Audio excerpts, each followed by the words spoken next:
Hi everyone, कैसे हैं आप सभी? I hope you are doing well and I am Sagar Rathore from IISER Berhampur and आज के वीडियो में हम थोड़ी सी मज़ेदार बात करने वाले हैं.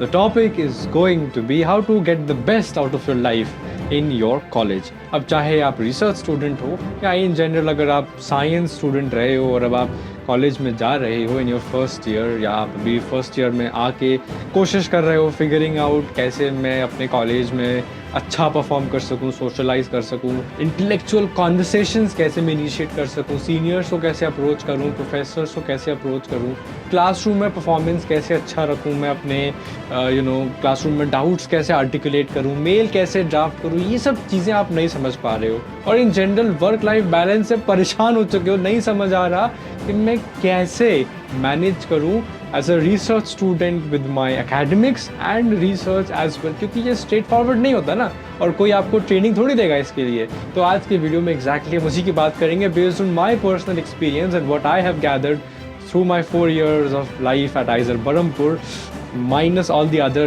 administrative issues, life issues. लेकिन in general कैसे मैंने क्या क्या सीखा और मेरे क्या एक्सपीरियंसेस रहे मैं आपके साथ आज वो शेयर करूंगा और होपफुली आपका भी थोड़ा फीडबैक लूँगा इन दैट सेंस कि आप कमेंट में बताइए आपके और क्या प्रॉब्लम्स है, आपके क्या क्या डाउट्स हैं या आप क्या जानना चाहते हैं, राइट? क्या टेक्निकल स्किल्स में आप प्रॉब्लम फेस कर रहे हैं, सोशलाइज करने में दिक्कत फेस कर रहे हैं, हॉबीज़ नहीं परस्यू कर पा रहे हैं, सो एंड सो.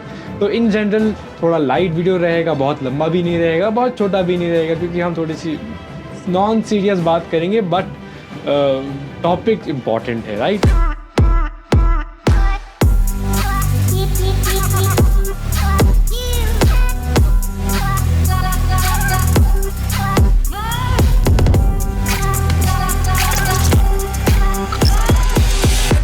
कहानी हम शुरू करेंगे सबसे पहले कि भाई इंस्टीट्यूट में या आप अपने कॉलेज लाइफ अगर शुरू कर रहे हो तो किन बेसिक चीज़ों का आपको ध्यान रखना है.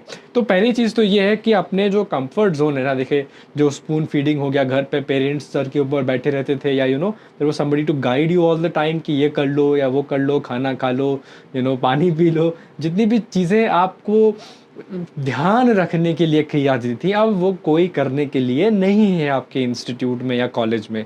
तो ये अब आपको सेल्फ रिलायबल रहना पड़ेगा, आत्मनिर्भर, है ना? तो उसकी जो रिस्पॉन्सिबिलिटी है वो आपको खुद ही लेनी पड़ेगी, खाने की, पीने की, नहाने की, कपड़े धोने की, ये सब छोटी छोटी चीज़ों की अब आपको आदत डालनी पड़ेगी. और हॉस्टल लाइफ इसीलिए बहुत ज़रूरी भी होती है. अकेले नहीं रहोगे तो फिर बाद में जीवन में कैसे प्रोग्रेस करोगे? ठीक है, तो पहली तो यही चीज़ होगी कि इंस्टीट्यूट में आने के बाद थोड़ा सा लोगों को दिक्कत होती है हॉस्टल लाइफ में आदत डालने की, लेकिन धीरे धीरे सारे बच्चे जितने भी होते हैं, मोस्टली, जिनके कुछ स्पेशल केसेस की बात नहीं कर रहा हूँ मैं, फिर उनका तो अलग ही सिस्टम हो जाता है, बट जितने मोस्टली बच्चे होते हैं जो अपने कंफर्ट जोन में ही रहते हैं जीवन भर स्कूल तक, वो फिर बाहर आ जाते हैं खुल के. हाँ, इन जनरल काफ़ी सारे बच्चे हैं जो कोटा वगैरह गए होंगे या कोचिंग में रहे होंगे, उनको आइडिया रहता है कि हॉस्टल लाइफ कैसी होती है. लेकिन मुझ जैसे बच्चे जो कभी कोटा नहीं गए, जिन्होंने कोचिंग नहीं ली, तो मुझे इतना आइडिया नहीं था, but I somehow accustomed my self.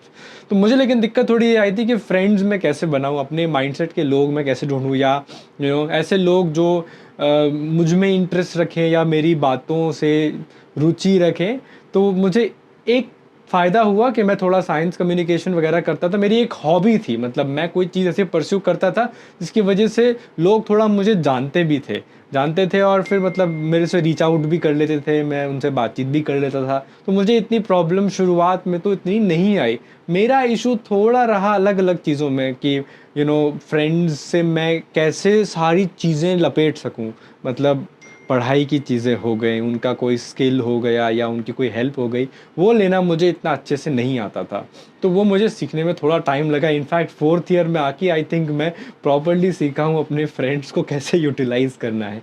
मैं ऑनेस्टली बता रहा हूँ, मैंने दोस्त उनको यूटिलाइज़ करने के लिए नहीं बनाए थे, but at the end of the day आप और आपके दोस्त आपके काम नहीं आएंगे तो कौन काम आएगा. और कॉलेज में आने के बाद, इंस्टीट्यूट्स में आने के बाद, स्पेशली रिसर्च इंस्टीट्यूट या ऐसे इंस्टीट्यूट जो नेशनल इंपॉर्टेंस के, जहाँ पे देश भर से लोग आते हैं, वहाँ पर अगर आप ऐसे दोस्त नहीं बनाएंगे जो बाद में जीवन में आपके काम आए, then what is the point of going to such a place, right? तो आपके कनेक्शंस बहुत अच्छे होने चाहिए और वहाँ पे बहुत ज़रूरी है कि आप अपने कंफर्ट जोन से बाहर आएँ, आप लोगों से बातचीत करें, उनसे चर्चा करें, उनसे रात में बैठें लेट, थोड़ा मतलब मस्ती मजाक भी करें, तो थोड़ा सा घुल मिल जाएं, है ना। ज़रूरी नहीं कि बह जाएं सारी चीज़ों में, कि मतलब सारी ही गलत हरकतें कर रहे हैं, पढ़ाई नहीं कर रहे हैं, सब वो सब तो ठीक है, हॉस्टल लाइफ है, कॉलेज लाइफ एंजॉय नहीं करोगे तो कब करोगे। तो इस सेंस में ये थोड़ा सा मतलब लाइट टॉपिक है, बट इट इज़ इम्पॉर्टेंट कि क्योंकि शुरू शुरू में लोग थोड़ा सा डिप्रेशन में भी आ सकते हैं, उसका भी शिकार हो सकते हैं। इसीलिए एटलीस्ट आइजर बरहमपुर का मुझे पता है, आई थिंक बाकी आइजर्स में भी सेम ही है, कि फर्स्ट ईयर के स्टूडेंट्स को डबल रूम दिया जाता है ना, ताकि आप अकेले ना हो जाओ, आपके साथ में कोई रहे। तो ये तो अपनी जगह बात आ गई, लेकिन अब मोर इम्पॉर्टेंट मुद्दा जो कि है कि भाई इंस्टीट्यूट पहुंच गए, लेकिन क्लासरूम में परफॉर्म कैसे करें, या टीचर्स से कैसे, प्रोफेसर से कैसे बात करें, उनको रीच आउट कैसे करें, अपने इंटरेस्ट कैसे उनको बताएं, या उनकी हेल्प कैसे लें। तो सबसे पहली चीज़ अगेन यहाँ पर भी आता है, अपने कंफर्ट जोन से एक दो कदम आगे लेकर उनसे बातचीत करना शुरू ही कर दें। पहले आपको लगेगा कि आप रैंडमली कुछ भी बोल रहे हैं, बाद में जब आप उनसे बात करेंगे आपको समझ आएगा कि आपको चीज़ों को और आर्टिकुलेटली उनको सामने पुट करना है। कि आप अगर रैंडमली कुछ बोलेंगे तो आपको समझ आएगा कि वो ठीक से रिस्पॉन्ड नहीं कर रहे हैं। तो उस केस में ईमेल अगर आप लिखना सीख जाते हैं किसी भी प्रोफेसर को, या किसी भी प्रोफेशनल को उस सेंस में, तो फिर आप अपने पॉइंट्स, अपनी आर्ग्यूमेंट्स, या अपने सवाल, या अपनी क्वेरीज़ को बहुत अच्छे से पूछ सकते हैं, और वो काफ़ी काम आता है। क्योंकि there is a very nice saying, if you don't ask the answer is always no, right. तो अगर आप क्लास में क्वेश्चंस नहीं पूछेंगे, अपनी क्वेरीज नहीं पूछेंगे, प्रोफेसर से रीच आउट नहीं करेंगे, उनकी हेल्प नहीं मांगेंगे, so the answer is always no, और आप उसका फिर बेनिफिट नहीं उठा पाएंगे, राइट। आप इतनी अच्छी जगह जाएंगे, आप कॉलेज लाइफ में अगर डोंट लर्न दीज थिंग्स, तो फिर बाद में रियल वर्ल्ड में कैसे आप सर्वाइव करेंगे? It's very hard to survive then. तो ये बहुत ही ज़्यादा ज़रूरी है कि अगर आप क्लासरूम टीचिंग से डरते हैं, या आप फिगर आउट नहीं कर पा रहे कि मैं प्रोफेसर्स को कैसे एकेडमिक क्वेश्चंस पूछूं, प्रोफेशनल क्वेश्चंस पूछूं, कई बार कुछ लोग तो पर्सनल पूछ लेते हैं, तो वो भी कैसे पूछा जाए, राइट। तो उनसे हैबिचुअल होना भी ज़रूरी है। और कई बार कुछ प्रोफेसर्स एंटरटेन नहीं करते हैं, तो कैसे बहुत मतलब भी टेढ़ी खीर को कैसे नेविगेट करूं, कई बार बहुत अच्छे से मेल लिखना पड़ जाता है, कई बार उनसे पर्सनली ऑफिस में मिलना पड़ जाता है। और उसका देखो बेनिफिट ये है ना कि these are people who like intellectual people, that is why they are in that field mostly. तो उस केस में वो आपकी कुछ ना कुछ ऐसी हेल्प कर ही देते हैं जो आपने मांगी भी नहीं है, राइट।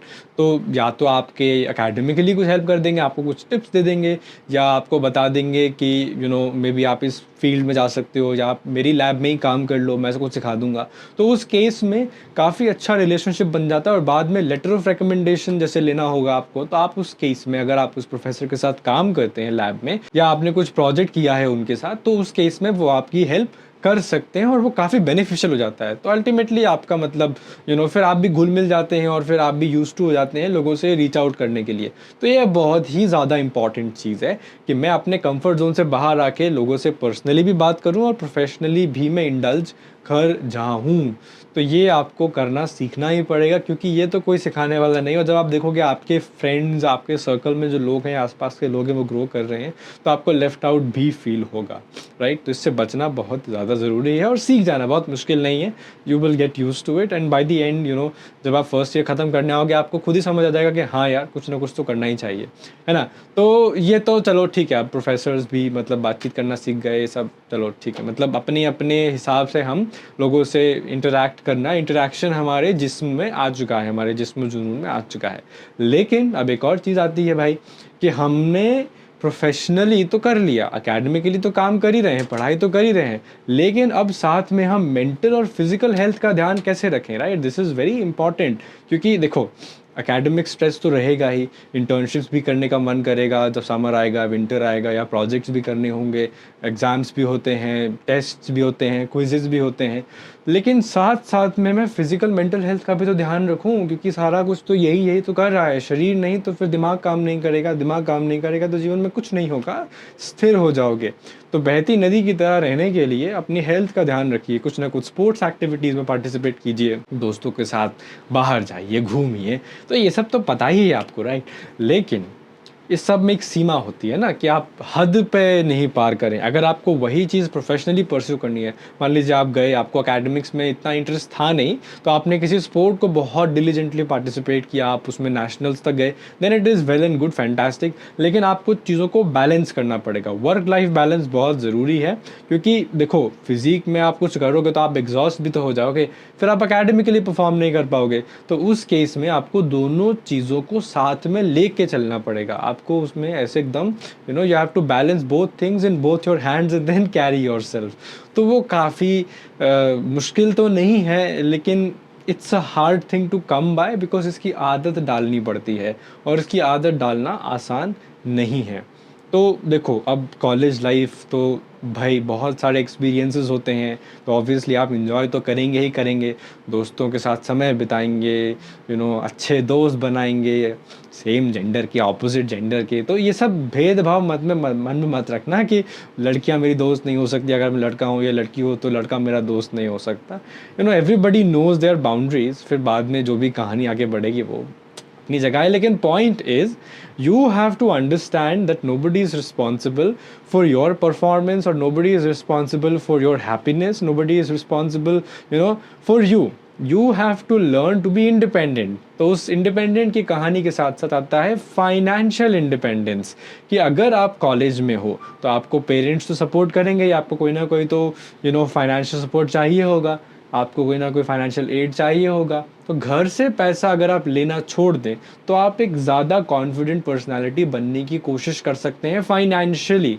तो आप अपनी फिर मेस की फ़ीस, चाहे इंस्टीट्यूट की फ़ीस पे कर सकते हैं, घूमने जा सकते हैं, कोई अप्लायंस ख़रीदना है, कोई कोई इंस्ट्रूमेंट ख़रीदना है, कोई गैजेट ख़रीदना है, तो वो भी आप खुद से ही अफोर्ड कर सकते हैं। बट वो ईजी नहीं है करना, क्योंकि देखो स्किल्स चाहिए उसके लिए, पर एकेडमिक लाइफ, वर्क लाइफ, ये सब बैलेंस करना भी मुश्किल हो जाता है ना। तो यहाँ पर काम आता है ऐसे दोस्त जो उसी माइंडसेट को कैरी करते हों, अलग अलग तरह के, मतलब कुछ जो पढ़ाई में बहुत अच्छे हों, कुछ जो स्पोर्ट्स में अच्छे हो, या कुछ दोनों में अच्छे हो, और कुछ फाइनेंशियली भी कुछ करने की कोशिश कर रहे हो। तो अगर आप ऐसे फ्रेंड सर्कल के साथ इंडल्ज करने की कोशिश करेंगे, और ज़रूरी नहीं कि मिले ऐसे दोस्त, नहीं मिले तो आपको सेल्फ सफिशिएंट बनना पड़ेगा, और वो भी सीखना बहुत ज़्यादा ज़रूरी है, क्योंकि अगर आप वो भी नहीं सीखेंगे तो फिर what is the point of your college life, right. तो उस केस में अगर आप फाइनेंशियल इंडिपेंडेंस अचीव करने की कोशिश करेंगे कोई स्किल सीख के, तो बाद में आपको फ्यूचर में भी काम आएगा। हो सकता है आपने कोई सॉफ्ट स्किल सीख लिया, या आप पढ़ाते अच्छा है तो आपके कम्युनिकेशन स्किल्स अच्छे हो जाएंगे, आप इंटरैक्ट कर सकते हो, आप ऑर्गेनाइज कर सकते हो इवेंट्स। उस केस में आप स्टूडेंट्स को रीच आउट कर सकते हो, तो इंस्टीट्यूट भी आपको जानेगा, हाँ भाई कुछ आदमी है, चलो इसको बुला लेते हैं, इसको ऑर्गेनाइज करने के लिए बोल देते हैं। So in that case you get another thing to pursue, and that is a very fantastic thing to do. मुझे पता है काफ़ी इंटेलेक्चुअल स्टूडेंट्स हैं मेरे juniors who are very good at academics, plus they do other things as well. कुछ लोग quizzes conduct करते हैं, कुछ लोग साइंस इवेंट्स कंडक्ट करते हैं, कुछ लोग सेमिनार्स कंडक्ट करते हैं, and this is very important. और इसमें क्या है ना कि आप इंगेज रहते हो तो आपका मन भटकता नहीं है चीज़ों में, एंड चलो भटके भी तो भटके ही, लेकिन वापस तुरंत आ जाता है कि चलो कुछ बड़ी चीज़ भी करनी है, कुछ लाइफ में यहाँ पे करने तो आया हूँ मैं, राइट। तो इन्जॉय तो करोगे ही इन सब प्रोसेस को धीरे धीरे जब आप इसका हिस्सा बनोगे, and that does not then leave you feeling left out of the group. That is very important.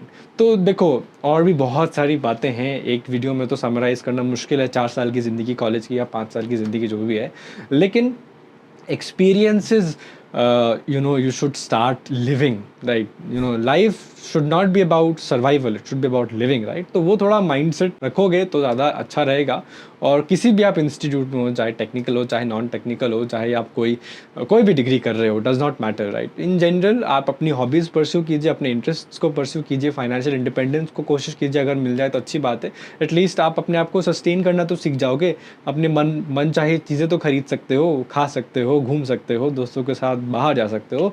तो उस केस में आपको अच्छा खुद ही लगने लगेगा, राइट।